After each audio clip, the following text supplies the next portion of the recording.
Olá, muito boa noite. Seja bem-vindo à nossa quarta noite da nossa maratona de lives do RJET. Hoje, com muita alegria, vamos estar recebendo o professor Rafael Mendonça para estarmos falando aqui sobre a lei do RJET à luz do direito imobiliário, do Código Civil. Deixa eu colocar aqui.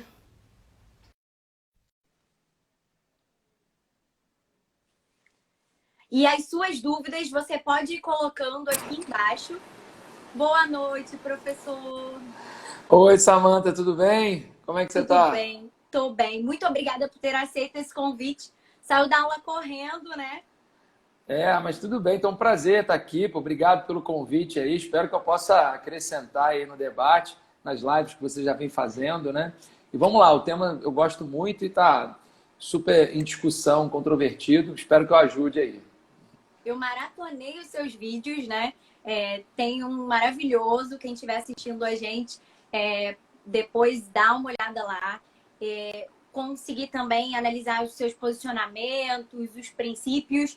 E eu quero mesmo que o doutor compartilhe aqui nessa noite com a gente desses princípios tão grandiosos. A primeira coisa que eu quero é que se o doutor pode fazer uma análise sobre esse cenário mesmo que a gente está vivendo no momento, né? Como que o doutor enxerga a pandemia e tudo que está acontecendo com base hoje no que a gente já tem nos nossos princípios e na lei de uma maneira geral. Obrigado, Samantha. A pergunta é boa. Boa noite a todos aí que estão acompanhando agora ao vivo, que vão ver o vídeo depois. Estou muito feliz de participar da sua maratona de lives. Agradecer mais uma vez aí por ter lembrado de mim para discutir o tema. Não precisa me chamar de doutor, fica tranquila, super à vontade. E eu vejo assim com muito receio, né? Porque qual é a grande discussão, né, Samantha, que se impõe a partir do momento que a gente tem uma pandemia dessa e todos os reflexos que a pandemia traz para o âmbito das relações, especialmente contratuais e contratuais privadas, públicas também, mas mais contratuais privadas. A pergunta que a gente tem que responder é: os instrumentos que nós temos no direito civil, eles são suficientes para lidar com esse tipo de reflexo nos contratos? E aí a gente, no direito civil, o debate é esse, né? E aí eu consigo perceber duas grandes correntes aí se formando, né? Tem uma galera no direito civil que vai dizer: olha, a gente não precisava dessa lei, a lei aí a 14010, a gente já tem instrumentos suficientes para poder resolver as questões. Inclusive, um dos grandes argumentos da grande maioria de vetos da 14010 do Executivo justamente foi esse: dizer, olha, aliás, dois grandes argumentos. O primeiro foi dizer: não vamos intervir tanto na relação privada. E o segundo grande argumento que a gente pôde perceber: olha, a gente já tem instrumentos na legislação para poder resolver esse tipo de controvérsia. Não precisa uma lei nova tratando disso. Então, e no direito civil, a doutrina vem discutindo justamente esse ponto, né? Será que nós já temos instrumentos suficientes ou não tínhamos esses instrumentos e a lei veio realmente solucionar essa problemática? Realmente, a meu ver, e a gente vai enfrentar isso aqui, eu acho que hoje, a meu ver, tem situações que os instrumentos que a gente tem hoje não resolvem, não solucionam. Agora, eu posso dizer que 90% delas a gente soluciona. Por exemplo, a questão que a 14010 fala sobre a prisão civil do devedor de alimentos, que tem que ser uma prisão residencial. Antes mesmo da lei ser sancionada, a gente já teve uma decisão, eu até cito isso no meu vídeo, a gente já teve uma decisão em HC impetrado pela Defensoria Pública da União, com caráter vinculativo no STJ e também eficácia ampla, dizendo que a prisão tinha que ser domiciliar. Então é uma coisa que a gente pode solucionar com base em princípio, com base em alguns regramentos que a gente já tem no ordenamento. É claro que é sempre bom estar escrito, né? A gente gera mais segurança, mas é um ponto, por exemplo, que já estava solucionado quando a lei entrou em vigor. Agora, o ponto central da nossa discussão, que eu acho que é a revisão dos contratos, que a lei poderia contribuir, foi um dos capítulos vetados na sua totalidade, né, pelo Executivo. E mesmo a redação do projeto de lei 1179 ao meu ver, não ajudava muito, né? Perdeu a oportunidade de solucionar alguns problemas que a gente está tendo em concreto. Mas dava pelo menos um norte ali em algum desses pontos. E foi vetado, enfim, o que poderia ajudar melhor não ajudou, que foi justamente com relação à revisão dos contratos. Paralelo a essas decisões, né, que o judiciário já vem tomando, eu queria aqui destacar um ponto que eu deixei especialmente para a sua live, porque eu quero especialmente a sua visão sobre isso. O que eu não consigo, né? É professor, é doutor. Não, professor tudo bem, doutor não precisa, formalidade demais. O Rafael, que você acha que... Porque assim, eu escutei, né? Ouvi muitas pessoas se posicionando acerca desse projeto de lei, e quando a lei também foi sancionada, acerca de uma possível intervenção até estatal no que para a gente é direito privado, né? E tem que ser resolvido ali em três partes. Não sei se eu me fiz entender. Sim, mas sim. qual é a sua visão sobre isso, né? Porque eu vejo uma grande preocupação de eu realmente resolvo entre as partes, mas e se a gente não conseguir resolver? Como que a gente tem esse socorro, né? Sim, assim, eu acho que a sua pergunta é muito boa, porque não é só um tema dessa lei, não. Acho que esse é o grande tema do momento, né? Porque se a gente parar para pensar, o direito civil, formado lá no século XIX, início do século XX, ele partia desse pressuposto, que a autonomia privada reinava e que não poderia haver nenhum tipo de intervenção nessa esfera privada. O Código de 16, por exemplo, que é um código do século XIX, foi encaminhado para o Congresso em 1898, ele era um código que blindava as relações privadas de qualquer intervenção estatal. E isso começa a mudar no Brasil na década de 30, com um processo de descodificação, que foi a forma que o Estado brasileiro entendeu que poderia publicizar o direito privado. Né? A publicização do direito privado é a intervenção do Estado na esfera privada com o objetivo de reequilibrar essa esfera privada. E a descodificação, a formação dos microsistemas, foi o fenômeno responsável por essa intervenção estatal na esfera privada. Tanto que a partir de 30 do século XX, a gente começa a descodificar e não para mais, formando esses microsistemas, os estatutos, né? Tanto que uma das primeiras leis que justamente garantiu essa intervenção para reequilíbrio foi o decreto 22626 de 33, que em parte está em vigor até hoje, que é a lei da usura, que proíbe anatocismo, proíbe juros abusivos, embora a gente tenha juros altíssimos, né? Mas ele fala de juros de mora. E depois a gente não parou mais. Lei de condomínio edilício, lei de locações, Estatuto da Criança e do Adolescente, CDC, enfim, e por aí vai. Então a gente tem vários microsistemas que reconhecem que a relação privada é uma relação desigual, reconhece a vulnerabilidade de um dos contratantes e estabelecem o famoso dirigismo contratual, permitindo que uma dessas partes tenha um tratamento diferenciado. E a gente consolidou toda essa modelagem, toda essa formatação para o direito civil, permitindo essa intervenção a partir do reconhecimento da vulnerabilidade. E isso começa a mudar, o discurso começa a mudar a partir dessa nova legislatura, principalmente com um recado muito forte dado pela Lei de Liberdade Econômica. A Lei de Liberdade Econômica, ela quer justamente o contrário. Ela diz o tempo inteiro, e é um recado político muito importante, que a intervenção do Estado na esfera privada é medida excepcional. A autonomia privada, ela deve ser respeitada. E aí eu dou como exemplo e chamo a atenção para o artigo 421, letra A, que é um artigo que é acrescentado no Código Civil pela Lei de Liberdade Econômica, e é um artigo que permite, lá junto da função social do contrato, é até engraçado que seja assim, permite uma alocação de riscos pelos particulares no momento da celebração do contrato.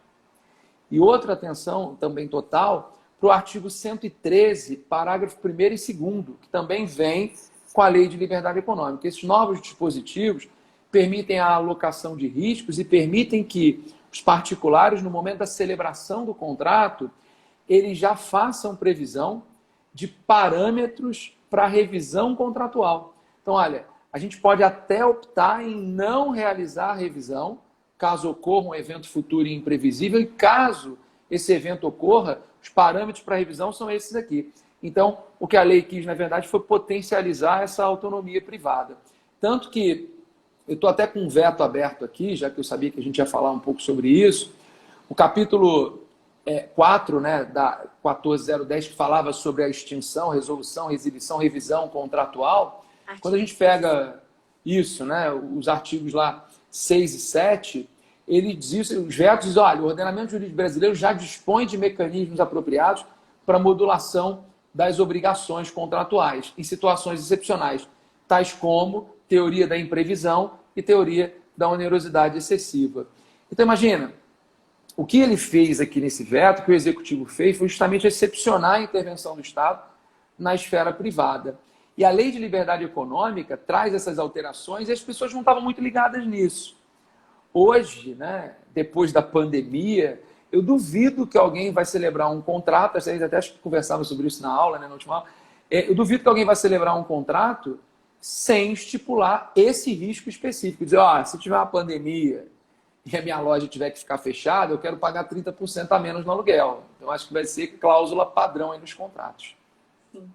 Essa questão, inclusive, da teoria da imprevisão e da onerosidade excessiva, né, tem sido tratada para alguns com um olhar de banalização, né? Como se todo mundo agora estivesse querendo enriquecer ilicitamente ou então, por sua vez, se aproveitar desses instrumentos para poder conseguir forçar aí uma revisão contratual, né? Temos ouvido ao longo desse tempo vários exemplos de locadores que não precisam, locatários que não precisam e locadores que, por sua vez, vivem da renda do aluguel. Qual é o seu posicionamento acerca disso? A análise, né, do caso fortuito, da força maior e da teoria da imprevisão e da onerosidade excessiva, quando a gente analisa a revisão aí desses contratos? Eu acho que o primeiro pressuposto que a gente tem que estabelecer é que a pandemia em si, porque vejam, né, a teoria da onerosidade excessiva ou teoria da imprevisão, enfim, tanto faz, ela permite a revisão dos contratos quando um evento futuro e imprevisível torna aquele contrato excessivamente oneroso para uma das partes. Só que esse evento futuro e imprevisível, isso já é um consenso na doutrina e na jurisprudência, tem que ser um evento futuro e imprevisível que tenha relação direta com o objeto da contratação. Então não pode ser um evento futuro e imprevisível abstrato e genérico, como é a pandemia. Eu não posso justificar a revisão judicial de um contrato na pandemia em si. A nossa doutrina já é bem consolidada nesse ponto. Eu posso, sim, justificar em cima dos reflexos que a pandemia gerou em uma determinada contratação. Então, a pandemia em si não é esse evento futuro e imprevisível e nem é uma carta branca para revisar todos os contratos. Os reflexos da pandemia, dependendo do contrato que esses reflexos eles atingem, é que pode ou não pode ser um evento futuro e imprevisível para fins de revisão. Por exemplo, né, um decreto estadual que determina o fechamento de um shopping center em razão da pandemia, esse é um evento futuro e imprevisível que tornou aquele contrato excessivamente oneroso para o lojista, que tem que continuar pagando a integralidade do aluguel sem usufruir da posse daquele determinado bem e sem ter o comércio ali com a sua finalidade alcançada, que é a circulação de pessoas no shopping e tal. Então, o decreto que determinou o fechamento do shopping, esse sim é o evento. A gente pode falar de shopping center, pode falar, por exemplo, de mensalidade escolar, né?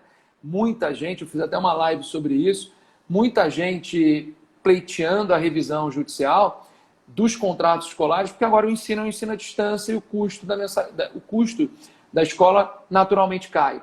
E aí, o evento futuro e imprevisível não é a pandemia, mas é a legislação que determinou o fechamento das escolas, a migração para o ensino online. Eu acho que a teoria da onerosidade excessiva ela resolve muita coisa. E resolve mesmo. Acho que a gente consegue resolver.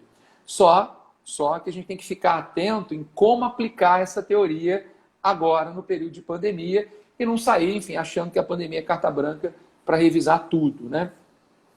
E eu chamo a atenção, Samantha, acho que o ponto mais importante da teoria da onerosidade excessiva e pandemia, o ponto mais importante é que, para você alegar a teoria da onerosidade, esse evento futuro e imprevisível, ele tem que ter relação com o objeto do contrato e não com os sujeitos do contrato. Isso já era uma orientação bem consolidada na jurisprudência e doutrina mais ainda, e que me dói o coração falar isso, porque eu não queria que fosse assim.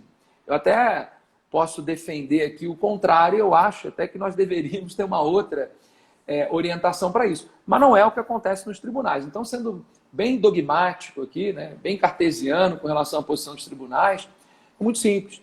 Se eu fui demitido porque a minha empresa fechou em razão da pandemia, claro que a interrupção das atividades da minha empresa é um evento futuro e imprevisível. E a minha demissão, mais ainda. Só que é um evento futuro que toca o sujeito da relação contratual. E isso nunca foi permitido a revisão a partir dessa lógica. Então, a gente pode trazer para o campo das locações residenciais, né? A pandemia e a revisão desses contratos. Será um locatário que teve a sua ruína patrimonial, né? Que é a desvantagem, não, mas a perda patrimonial excessiva, né, por parte do devedor. Então, o locatário foi demitido, ele não tem mais como pagar o aluguel. Ele pode pleitear a revisão do contrato? Acho difícil. Pelo que nós temos consagrado na doutrina, na jurisprudência, não. O que ele pode fazer, então? A gente pode aplicar o artigo 4º da 8245 de 91. Ele pode, a qualquer tempo, denunciar o contrato, entregar o imóvel, pagar a multa e sair fora. Mas aí vem um outro problema.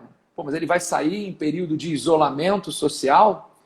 E aí a gente pode concluir da seguinte forma. Nossa, não sei se você concorda comigo, mas olha, eu não acho que a perda patrimonial do locatário autoriza ele a pedir a revisão. Se ele fica inadimplente nesse contrato, esse inadimplemento autoriza o locador a propositura da ação de despejo. Só que em período de pandemia, em razão da questão da saúde pública, esse despejo não pode ser efetivado. Aí sim. Inclusive, era um dos artigos que nós tínhamos também, né, aqui na 14010. Qual era o artigo? Deixa eu ver aqui, né? Tinha o 9 e o 10. O 9 e o 10, não é isso? É. Beleza. O 9 e o Na 10 verdade, falando... o 10 foi retirado, né? Foi excluído. O 10 virou da uso capião, né? Isso. A alocação de era, na verdade, o artigo 9º mesmo, né? Obrigado. É isso. O artigo 9º que proibia, não é isso? Enfim, o despejo liminar durante esse período de pandemia. E aí é engraçado. Isso eu acho que dá para a gente proibir com uma argumentação principiológica, enfim, em cima do regramento que a gente já tem. Não dá para viabilizar despejo liminar em período de pandemia e nem despejo com decisão transitada em julgada, a meu ver, no período de pandemia. Então, assim, não dá para revisar o contrato, ele não vai pagar. O locador vai propor a ação de despejo, mas ele pode ser despejado? A meu ver, não, com base num amplo arcabouço aí que a gente já tem de solidariedade, enfim, boa-fé, a gente pode fazer essa construção. E o que me chama a atenção foram as razões do veto, né, desse artigo que proibia o despejo liminar. Disse o executivo que contraria o interesse público por suspender um dos principais instrumentos que o locador tem em caráter coercitivo para fazer valer o pagamento do aluguel, que é o despejo. Então, e ele ainda traz uma expressão, né, que é a proteção excessiva do locatário, que eu acho, enfim, não tem o menor sentido falar sobre isso agora, né? Enfim, não tem o menor sentido falar sobre isso em período de pandemia. Então, muitos reflexos, né? Enfim, eu acho que mesmo com os vetos, a gente consegue ainda fazer uma construção. Se a gente, assim, fizer uma análise meramente contratual, né? E a gente olhar pelo princípio da manutenção dos contratos ali ou da preservação do negócio jurídico.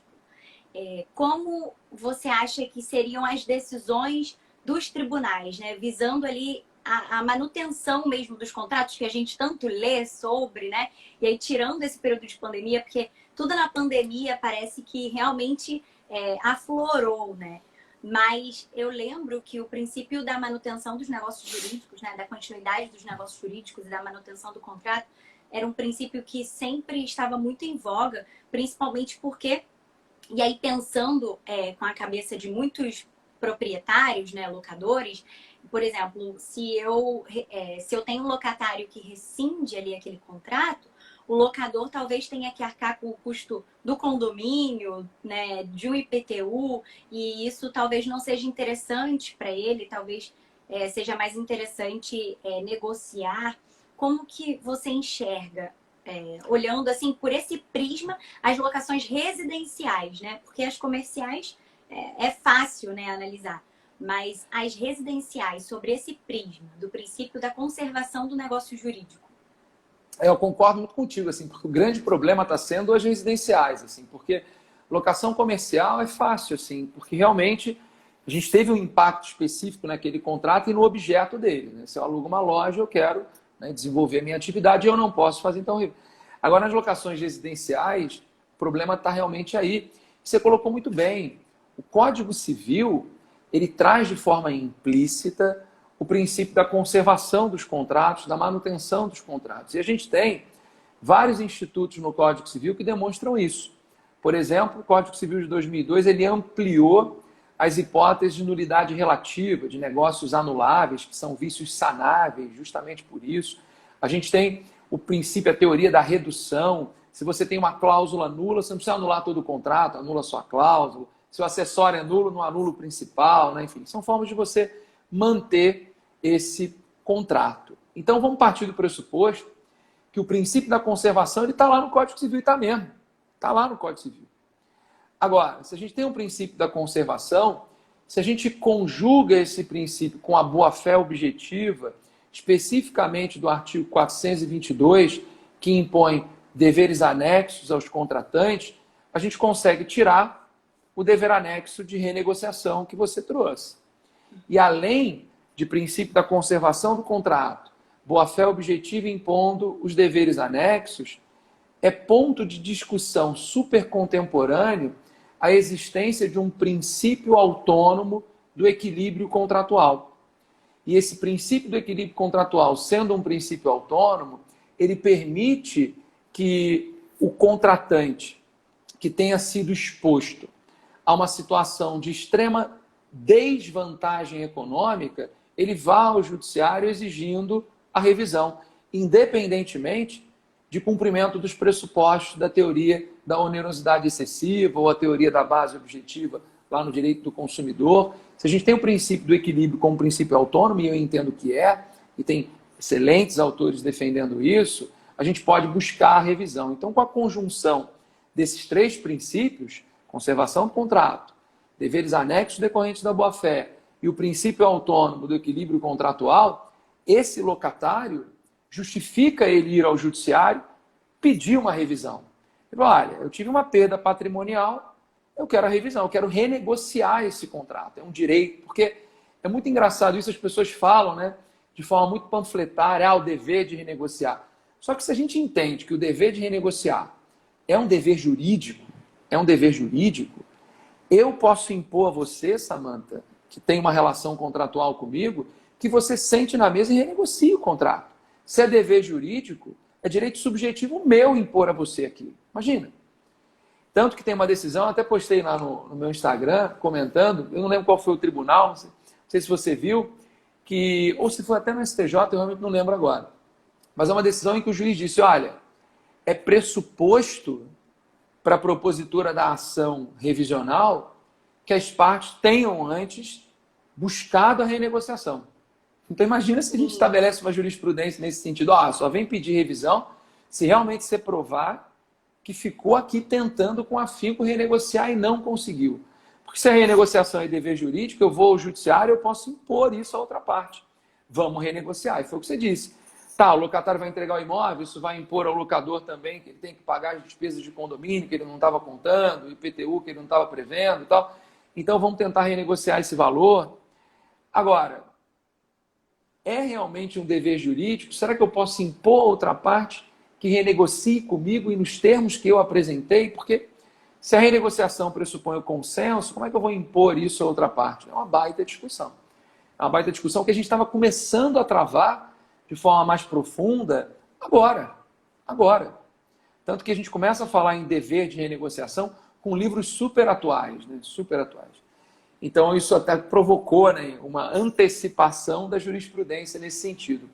Até porque, Samanta, só para passar a bola para você, não fico falando aqui que nem um louco, você me corta. Não, e eu fico ouvindo. Não, você pode me cortar. Porque até teve uma pesquisa há 3 anos, né, que os tribunais do país, e nenhum tribunal do país, a gente tinha de forma autônoma o princípio do equilíbrio contratual sendo aplicado. Então, assim, nunca ele foi aplicado de forma autônoma. Então, talvez a pandemia acabe forçando isso. Então, é sempre assim as decisões. Olha, em cumprimento ao princípio da boa-fé, função social e equilíbrio contratual, eu decido assim. É igual quando você vai arbitrar o dano moral, né? Cumprindo o critério punitivo, pedagógico compensatório, arbítrio e dano moral, então. Você fala de forma jogada ali, a jurisprudência faz muito isso, né? Então, falar de um princípio de equilíbrio de modo autônomo, a gente ainda não tem decisão judicial nesse sentido. E talvez seja um bom momento, né, um bom contexto para a gente tentar rolar essa bola para o judiciário. E aí, agora, para passar a bola para você mesmo, eu acho que a doutrina tem um papel importantíssimo nas decisões judiciais. Não é um negócio secundário, como hoje o judiciário vem se postando. Eu acho que a doutrina tem realmente uma contribuição efetiva e não há problema nenhum o judiciário decidir a partir da doutrina como uma fonte realmente de direito. Não tem problema nenhum. Agora fala. Desculpa. Não, eu fico aqui te ouvindo a noite toda. Não. A questão do equilíbrio, né, patrimonial que você estava falando agora me fez lembrar que, inclusive, um dos pressupostos, né, para a teoria da onerosidade excessiva seria, inclusive, o desequilíbrio, né, entre as partes contratantes. Eu não sei se nesse momento a gente consegue ser muito claro acerca de qual é o real desequilíbrio entre as partes, né? Porque o que eu poderia usar como parâmetro para dizer hoje, e aí a gente analisa nas locações comerciais também, né? Qual seria o parâmetro que eu poderia utilizar para qualquer contrato que houve mesmo um desequilíbrio entre as partes? Você tocou num ponto que é super controvertido. Por quê? Será que é um requisito da teoria da onerosidade excessiva? O requisito basta demonstrar que esse evento futuro tornou o contrato excessivamente oneroso para uma das partes? Ou será que eu preciso também provar que ele se tornou extremamente vantajoso para a outra? Como é que a gente vai aferir, no caso concreto, esse desequilíbrio, né? A meu ver, a melhor orientação é de que tem que ficar comprovada a onerosidade excessiva para um dos contratantes. Eu não preciso ter que provar que ficou excessivamente oneroso para mim e extremamente vantajoso para você, porque às vezes não está extremamente vantajoso para você, mas está oneroso para mim. Tem autores que vão dizer o contrário. Não, desequilíbrio é quando é extremamente vantajoso para um e oneroso para outro. Eu acho que não é muito assim que a gente tem que observar a aplicação da teoria da onerosidade. E quando, vamos partir do pressuposto, então adotando a minha posição de que a onerosidade excessiva já basta. Não preciso nem provar a extrema vantagem da outra parte. Adotando essa orientação, quando que um contrato se torna excessivamente oneroso para um dos contratantes? Essa análise é sempre uma análise em concreto. Sempre uma análise em concreto. E aí, eu discuto muito isso, né, com outros professores, até onde a legislação, é bom a legislação atuar, né? Porque às vezes não legislar também é uma postura proativa. Não fazer seria um bem para aquelas determinadas relações. Até que ponto, por exemplo, uma legislação tem que definir que todas as escolas têm que diminuir em 30% as suas mensalidades? Como, de maneira muito absurda, né, uma lei estadual do Rio de Janeiro fez. Imagina, a coisa mais básica do mundo é possível, né? A coisa mais básica é tema de direito civil, é tema que tem que ser tratado por lei federal. É claro que a lei vai ser declarada inconstitucional. Mas tivemos uma lei estadual dizendo que todas as instituições de ensino deveriam reduzir em 30% suas mensalidades. A meu ver, eu acho, é legal porque padroniza. Porque eu estava acompanhando muito essas decisões e até o escritório até fez ações nesse sentido, mas acompanhando era engraçado, né? Porque você via a mesma situação em que alguém tinha 70% de desconto, 50% de desconto, 30% de desconto, 10% de desconto. Então o judiciário vai decidindo, né, cada hora de uma forma. Isso é ruim? Né? Eu realmente não sei. Eu penso, é ruim decidir? À primeira vista, eu não acho ruim. porque é o judiciário, e aí o CPC de 2015, né, até no artigo 9º, e salvo engano no 562, ele reforça isso, dizendo, olha, o juiz tem que decidir de acordo com as circunstâncias específicas do caso concreto. É igual o pessoal fala assim, o mesmo juiz deu 5 mil de dano moral para um, 15 mil para outro. Tá, mas calma, né? Isso às vezes é bom, né? Isso às vezes é bom. Eu lembro de um caso que eu tive no escritório, que era uma família que foi viajar, né? E aí atrasou o voo, 20 horas de atraso. Eram 8 pessoas, né? Eu fiz 8 ações individuais diferentes em juizado, pedindo dano moral. Nenhum valor do dano moral foi o mesmo. E eles ficaram na mesma situação. Não, e variando de R$ 1.200 para R$ 15.000. Olha só, nunca mais esqueci, foi há muito tempo isso. E aí eu conto a história, todo mundo fala que é absurdo, o judiciário surtado e tal. Eu falei, não, porque, imagina, para um adolescente lá de 16 anos, que adorou passar a noite no aeroporto, enfim, até arrumou uma namoradinha, curtiu, vale 1.200, né? Pelo contrário, tinha que pagar para a empresa aérea. Isso aí não teve dano nenhum. E aí, para o senhor lá de 80 anos, que ficou 20 horas no aeroporto, vale 15 mil. Então, acho que quando isso é feito de forma séria, né, você julgar a partir do caso, claro que a gente sabe que nem sempre isso é sério, né? Mas é claro que julgar a partir do caso contrato de forma com seriedade é muito bom. Então, será que uma lei definiu, tem que diminuir 30%? Eu acho que não. Acho que a gente tem que observar no caso concreto. E a teoria da onerosidade excessiva, que está positivada, deixa isso muito claro. A gente tem que observar no caso concreto quando aquele evento futuro realmente impactou no objeto daquele contrato, tornando ele excessivamente oneroso, e de quanto foi essa onerosidade excessiva, quanto deve ser reduzido, quanto deve ser revisado. Eu acho que observar em concreto é uma excelente saída nesses tempos de pandemia. O que a lei podia ter feito é o seguinte, olha, se para o seu empreendimento houve, por exemplo, fechamento das portas no shopping, ou se houve fechamento das portas de uma instituição de ensino, tem que revisar. Agora, os percentuais de revisão, a bola está com o judiciário para observar em concreto quanto isso se tornou ou não excessivamente oneroso. Acho que é mais ou menos por aí. No caso do fechamento dos shopping centers, né? E, por consequência, muitas pessoas terem que paralisar os seus negócios, né? Porque existem negócios que você consegue continuar tocando pelo iFood, você consegue continuar tocando de outras maneiras, né? Mas quando essa paralisação mesmo impede a continuidade do negócio, ao seu ver, seria uma impossibilidade até de cumprimento da obrigação? Eu sei que, inclusive, aí eu vou fazer um paralelo, né?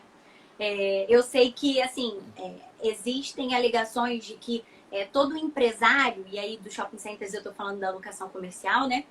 Tem toda uma alegação de que os empresários têm que ter ali uma margem, né? Tem que ter uma sobra justamente para esses momentos de crise, né? Que independem da pandemia, né? No Brasil, um empresário pode ter crise a qualquer momento. Mas nesse momento especificamente, ao seu ver, esse fechamento das lojas de shopping centers promoveriam aí a impossibilidade do cumprimento da obrigação, já que o imóvel não está sendo oferecido? A pergunta é boa, porque a gente pode também dar uma organizada, né? Porque são coisas completamente diferentes, né? São institutos diferentes. Uma coisa é a impossibilidade da prestação. Diante da impossibilidade da prestação convencionada, o contrato se resolve. Ponto. Seu contrato, velho exemplo, se eu contrato um músico para cantar num show e o músico morre, impossibilidade da prestação, o contrato se resolve sem perdas e danos. Esse é um instituto. Outro instituto, inadimplemento. O cara não cumpriu o contrato. Esse é um instituto. Beleza? E o terceiro é a frustração do fim do contrato, que é até permitida pela doutrina, pela jurisprudência, que está lá no enunciado 166, né, do CJF. A frustração do fim do contrato, que não se confunde com a impossibilidade do contrato, não se confunde com o inadimplemento. Na frustração do fim do contrato, a prestação ela pode ser cumprida, mas em razão de um evento futuro e imprevisível, a prestação pode ser cumprida, o contrato não se tornou excessivamente oneroso, mas a causa do contrato deixou de existir. a razão de ser do contrato, ela não existe mais. E um quarto instituto é a teoria da onerosidade excessiva, quando um evento futuro e imprevisível torna o contrato excessivamente oneroso para alguém, a prestação ela até pode ser cumprida, talvez não da forma como foi convencionada, mas ela pode, só que o contrato se tornou excessivamente oneroso para uma das partes. Então a gente tem aí 4 possibilidades. Uma coisa é a impossibilidade superveniente da prestação, outra coisa é o descumprimento dela, o inadimplemento, outra coisa é um evento futuro fazer com que o contrato perca a razão de ser, e outra coisa é um evento futuro tornar o contrato excessivamente oneroso. Então são 4 coisas distintas que a gente tem que aplicar a cada uma das situações.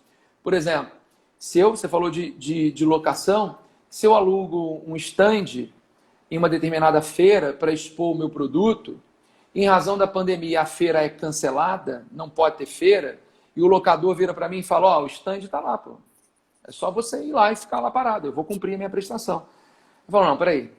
O decreto do Estado que proibiu a organização de feiras é um evento futuro e imprevisível.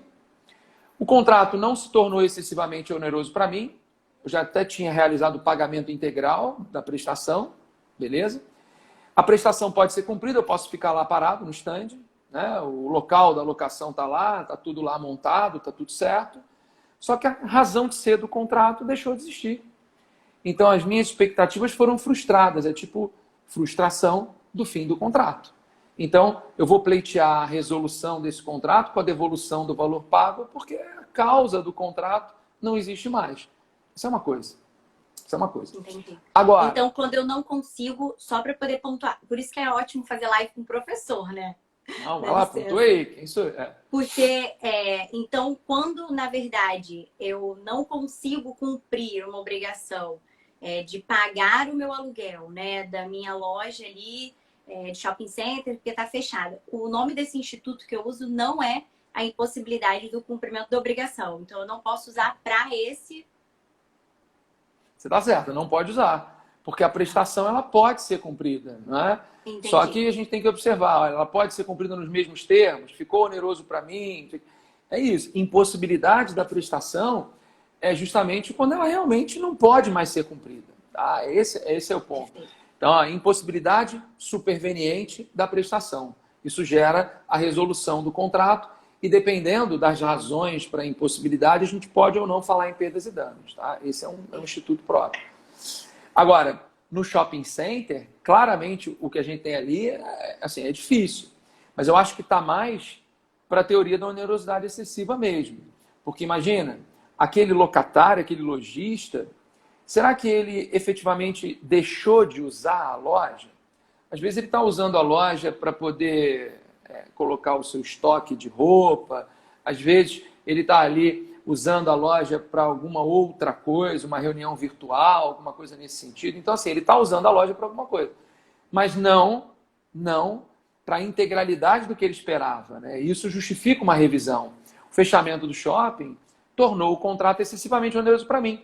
O lojista nunca ia pagar 100 mil reais de aluguel para poder usar a loja de estoque, né? Deixar ali, não. Estoque se aluga lá em Deus me livre, num lugar muito mais barato. Não é isso? Então, esse fechamento do shopping tornou o contrato excessivamente oneroso para mim. É impossibilidade superveniente da prestação? Não, a loja está lá. Ele pode alugar a loja. Só que não da forma como ele contratou. Esse evento futuro e imprevisível impactou no objeto do contrato. Né? Eu sou um lojista, alugo a loja porque eu conto, vou pagar 100 mil reais porque 1 milhão de pessoas vão passar na frente da minha loja todo dia. E quando esse 1 milhão de pessoas para de passar, o objeto do contrato ele é impactado, que justifica a revisão. E eu acho que é o melhor exemplo de teoria da onerosidade excessiva, inclusive. Tanto que todos os lojistas que estão entrando com a ação estão conseguindo de forma muito simples a revisão. E até eu até já falei isso em outros momentos, eu acho até que as associações de lojistas tinham que ter uma postura mais ativa e propor as ações, é um direito individual homogêneo, ganharia mais força e padronizaria ali a redução, né? Seria uma redução, a associação de lojistas daquele shopping A, daquele shopping B, enfim, então faria toda uma redução padronizada, acho que vai mais nessa linha, né?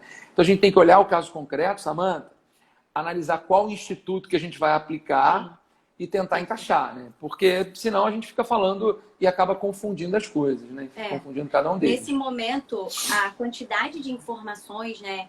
Por isso até a minha proposta de trazer todas essas lives é justamente para alinhar muitas informações com especialistas mesmo na área, né? Porque muitas vezes a gente escuta e até para nós que somos operadores do direito, às vezes é confuso identificar o que melhor aplicar ao caso concreto, né? Eu acho que a gente está vivendo um momento na sociedade de realmente solidariedade, né? De realmente a gente eu até estava falando hoje sobre a questão da gente visar menos o lucro nesse momento, né? E visar mais o outro, visar mais o que eu posso realmente dentro ali do contrato e dentro do negócio, né, onde eu opero, como eu posso, nesse momento, cooperar mesmo de uma forma social, sabe? Às vezes eu acho incrível, né? Porque a gente passa durante a faculdade toda pensando, não, porque eu vou defender o meu cliente, porque eu quero melhor para o meu cliente, e a gente se forma e às vezes quanto mais a gente estuda, quanto mais a gente se prepara, mais arrogante a gente fica, né? E hoje eu tava mesmo conversando, sabe, sobre isso. Foi interessante até, porque eu ouvi de um advogado, né, que ele tinha acabado de escutar do cliente dele mas você tem medo de judicializar, né? Você não quer? Eu quero ir pro pau, eu quero ir brigar. E aí eu tava conversando com aquele advogado, olha, você fez certo, porque nesse momento você tem que realmente fazer o que é o melhor para o seu cliente, né? E eu acho que nesse momento é isso que eu tô buscando, sabe? Ser melhor para o meu cliente, ser melhor para os meus colegas de profissão, ser melhor como pessoa. Eu acho que realmente esse momento, quanto mais a gente consegue se acrescer, né, de informações e compartilhar com o outro também, eu acho que isso torna o processo mais humano, né? Que adianta tanto a gente ficar em casa para dizer que está cuidando do outro na saúde, mas na verdade a gente se torna cada vez mais preocupado com o nosso próprio umbigo, né? Com a gente mesmo. Professor, eu entrei no direito imobiliário realmente porque eu passei uma situação bem difícil, né, na minha vida, e eu falei, eu quero aprender a resolver e eu quero aprender a ajudar outras pessoas com o que eu resolver para minha vida, sabe? Então eu acho assim incrível o seu trabalho, muito obrigada. Desde lá, né, da época da prova da UAB, eu já te achava incrível. Você é uma maneira de ensinar que encanta, sabe? Eu realmente amo. Tô te tietando porque é verdade, sabe? Eu fico horas te ouvindo. Assim, você é um cara incrível, sabe? Doutorando e tem essa simplicidade para falar, sabe? Tem e esse amor pelo direito, sabe? E esse amor pelas pessoas. Muito obrigada mesmo por estar aqui hoje compartilhando tanto, sabe? Depois de um dia inteiro de aulas, né? Eu quero mesmo agradecer. E eu quero que realmente, assim, a cada dia mais você tenha mais sucesso. Porque pessoas como você merecem. Muito obrigada por todos os esclarecimentos. Eu vou ser sua eterna aluna, né? Infelizmente, nós estamos chegando aos últimos 7 minutos da nossa live. E eu não quero encerrar antes que você nos deixe os esclarecimentos finais sobre a sua visão. Gente, tem vídeos incríveis do professor Rafael Mendonça lá no perfil dele. Então eu quero te convidar a ir lá assistir, porque eu maratono todos mesmo. E eu quero pedir, então, que você faça os esclarecimentos finais, a sua análise final sobre todo esse processo e finalize falando também sobre os seus trabalhos e os seus projetos. Sam, eu te agradeço muito pelo carinho, fico super feliz assim, de ouvir suas palavras, embora não mereça nem metade disso. Você falando de professor, queria mandar um abraço meu querido professor Marcelo Davi, né, que me deu aula na faculdade, hoje é um professor amigo querido, divido turmas com ele, apareceu aí, deu um oi, e também para tantos alunos queridos, né, que estão aparecendo aí, mandar um beijo para todos, uma boa noite especial. Agradecer muito você pelo carinho, assim, sempre que a gente se encontrou, você foi super solícita comigo, super carinhosa, assim, e também prestativa. É um prazer para mim aqui estar falando no seu Instagram, falando contigo, batendo esse papo contigo. E você lembrou, assim, eu acho o maravilhoso, assim, de ser professor, justamente acompanhar o crescimento, assim, dos seus alunos, né? O nosso primeiro contato foi lá na turma da OAB, você estava com um momento da sua vida era superar aquele obstáculo. E eu sei que é um momento muito difícil, né? Eu trabalho com a OAB também há muitos anos e fico super feliz de ver a profissional que você se tornou, né? Você já era uma aluna super dedicada à época lá da OAB e hoje escolhendo o ramo imobiliário, mas eu tenho certeza que está tirando de letra aí todos os assuntos do direito civil. Fico muito feliz e orgulhoso de ter participado um pouco aí da sua caminhada. E o melhor... Ainda participa que amanhã a gente tem aula, né? Amanhã, sexta-noite, sábado, né? De manhã, a gente está junto nas aulas. Fico muito feliz de ter te reencontrado também e ver o profissional que você se tornou. E, na verdade, você tocou num ponto assim, que eu acho que, mais do que nunca, ele tem que ser debatido, que é a questão da solidariedade, mas não essa solidariedade abstrata, uma solidariedade aplicada mesmo ao direito civil, né? Quando a gente fala sobre boa-fé objetiva, equilíbrio contratual, função social do contrato, o ponto que toca todos esses princípios é a solidariedade constitucional aplicada no âmbito das relações privadas. Então, até para complementar um pouco do que a gente estava conversando antes, imagina se nós estivéssemos na pandemia, ó, só me sinaliza quando estiver acabando mesmo, assim, 2 minutinhos você fala para eu mandar um beijo, né? Porque imagina se a gente está na pandemia e não tem decreto determinando o fechamento de shopping, né? Não tem nada, o shopping está lá aberto, mas as pessoas não vão ao shopping, né? Será que esse lojista não poderia, de alguma forma, sugerir uma revisão? Eu acho que se o fundamento da boa-fé, do equilíbrio e da função social é a solidariedade, se a gente realmente fala o tempo inteiro que a solidariedade é o pilar desses novos princípios, dos princípios contemporâneos, elas têm que ser aplicadas efetivamente no caso concreto. Eu acho que justificaria uma revisão, embora a gente não pudesse encaixar nas teorias de revisão contratual, mas por uma aplicação concreta da solidariedade no âmbito do direito privado. A gente consegue sustentar isso. Eu acho que é o momento para a gente realmente refletir isso. Uma sociedade mais solidária, não só nessa perspectiva moral, afetiva, mas também na perspectiva da aplicação do direito, né? E você disse para falar um pouco dos projetos assim e dar um contorno final aqui para o nosso papo. Queria só lembrar que o RJET, o período de vigor dele é de 20 de março até 30 de outubro e que os prazos prescricionais eles não estão suspensos de 20 de março a 30 de outubro, mas sim de 12 de junho a 30 de outubro, perfeito, que é o período em que a lei ali, a data de publicação e vigor efetivo da lei.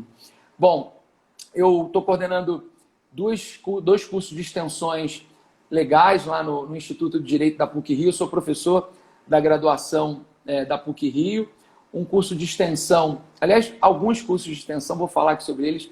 Um sobre contratos imobiliários, tá bem legal. Um sobre locações, o outro sobre políticas públicas e regularização fundiária e um só sobre condomínios, né? Então são 4 cursos de extensão lá no Instituto de Direito da PUC. Sou professor da pós-graduação lá também, onde tive o prazer de reencontrar a Samantha no presencial e depois migramos, né, Samantha, para o online. E o direito civil é parte do direito que eu amo, imobiliário mais ainda. E foi um prazer discutir com você hoje, Samantha, bater um papo com você, com o seu público. Conte sempre comigo para o que você precisar. E parabéns pela apresentação da live, pela forma como você colocou os temas. Parabéns pelo seu trabalho também, pela profissional que você é. Obrigado, viu? E um beijo. Obrigada mesmo por contribuir mais uma vez com todos nós, né? De maneira tão gratuita e tão amorosa. Imagina. A gente vai se vendo. E para todos vocês, a live vai ficar salva. Você pode assistir e assistir novamente quantas vezes quiser. Siga o professor Rafael Mendonça, porque os conteúdos dele são realmente excelentes. Eu sou a eterna aluna dele. Beijo grande para todos vocês e até a próxima. Beijo, obrigado. Valeu. Eu que agradeço.